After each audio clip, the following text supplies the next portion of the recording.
നയങ്ങൾ, നവ ഉദാരവൽക്കരണ നയങ്ങൾ, ഈ നവ ഉദാരവൽക്കരണ നയങ്ങൾ പിന്തുടരുന്നതിന്റെ ഭാഗമായി കാലാകാലങ്ങളിൽ പാർലമെന്റിൽ വ്യത്യസ്തങ്ങളായിട്ടുള്ള നിയമനിർമ്മാണങ്ങൾ നടത്തുകയും നിലവിൽ തൊഴിലാളികൾക്കുള്ള അവകാശങ്ങൾ ഒന്നൊന്നായി ഹരിക്കുകയും ചെയ്തുകൊണ്ട് ഈ ഉദാരവൽക്കരണ നയങ്ങൾ നടപ്പിലായിക്കൊണ്ടിരിക്കുക.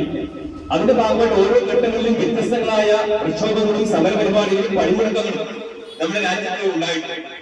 ഒരുപക്ഷെ നമ്മൾ മനസ്സിലാക്കേണ്ടത് രാജ്യത്ത് നമ്മുടെ ഇന്ത്യ മഹാരാജ്യത്ത് മാത്രമല്ല, ലോകത്തെമ്പാടും നിലവിൽ തൊഴിലെടുക്കുന്ന ആളുകൾക്ക് ഹിതകരമല്ലാത്ത രീതിയിൽ ഈ ഉദാരവൽക്കരണ നയങ്ങൾ അടിച്ചേൽപ്പിച്ചുകൊണ്ടാണ് എല്ലാ ഭരണകൂടങ്ങളും മുന്നോട്ട് പോയിക്കൊണ്ടിരിക്കുന്നത്.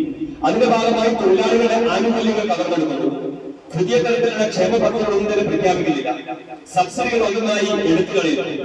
അതുപോലെ സിവിൽ സർവീസിന്റെ വോളിയം എന്ന് പറയുന്നത് കണ്ടമാനം കുറക്കുന്നു.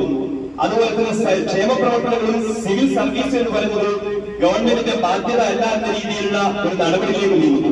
ഇങ്ങനെയുള്ള എന്നെ പറഞ്ഞ നടപടികളിലൂടെ ഗവൺമെന്റ് എന്ന് പറയുന്നത് ഒരു ബിസിനസ് നടത്തുന്ന സ്ഥാപനമായി, ഒരു മാനേജ്മെന്റ് സ്ഥാപനം മാത്രമായി മാറിക്കൊണ്ടിരിക്കുന്നു, ഒരു ലാഭം ഉണ്ടാക്കുന്ന ഒരു സ്ഥാപനം മാത്രമായി മാറിക്കൊണ്ടിരിക്കുന്ന ഒരു സാഹചര്യത്തിലാണ് ലോകമെമ്പാടുള്ള തൊഴിലാളികൾ ഇത്തരത്തിലുള്ള പ്രക്ഷോഭങ്ങളുമായി മുന്നോട്ട് വരുന്നത്.